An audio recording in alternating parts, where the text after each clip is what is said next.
রহমত, মাগফিরাত ও নাজাতের সওগাত নিয়ে বছর ঘুরে হাজির হয়েছে পবিত্র মাহে রমজান। সহনশীলতা আর সহানুভূতির এ মাসে পরস্পরের পাশে দাঁড়ায় মুসলিম উম্মাহ। এরই ধারাবাহিকতায় সংযুক্ত আরব আমিরাতে বসবাসকারী নিম্ন আয়ের ও অসচ্ছল প্রবাসীদের সহায়তায় এগিয়ে এসেছে প্রবাসী বাংলাদেশি বিভিন্ন সংগঠন।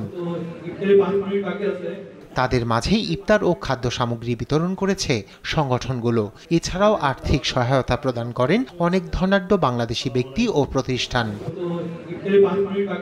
বৃহত্তর ফরিদপুর সমিতির ইফতার ও দোয়া মাহফিলে অংশগ্রহণ করেন সংযুক্ত আরব আমিরাতে বসবাসরত প্রবাসী বাংলাদেশি ও ব্যবসায়ীরা। প্রতি বছর ইফতার ও দোয়া মাহফিলের আয়োজনের মাধ্যমে বাংলাদেশি কমিউনিটির সাথে সাক্ষাতের পাশাপাশি অসহায় প্রবাসী ও দেশের দুস্থ পরিবারকে আর্থিক সহায়তা প্রদান করেন তারা। দেশ এবং বিদেশে দুস্থদের সাহায্য করে থাকি। ফরিদপুর সমিতির মাধ্যমে কোনো ফ্যামিলি যদি আমরা খবর পাই যে সে অসহায় আছে, তাদের বিভিন্নভাবে সহযোগিতা করে থাকি। প্রত্যেক বছর ইফতার এবং দোয়া মাহফিলের আয়োজন করি আমাদের সমিতির পক্ষ থেকে। সেই সাথে আমরা আমাদের জাকাতের একটা অংশ আমরা যারা আমাদের বৃহত্তর ফরিদপুরের সহ অন্যান্য জেলার যারা আছে আমরা তাদেরকে ডিস্ট্রিবিউট করি। এ সময় দুস্থ অসহায়দের পাশে দাঁড়ানোর আহ্বান জানান ইফতার মাহফিলে যোগ দেওয়া প্রবাসীরা।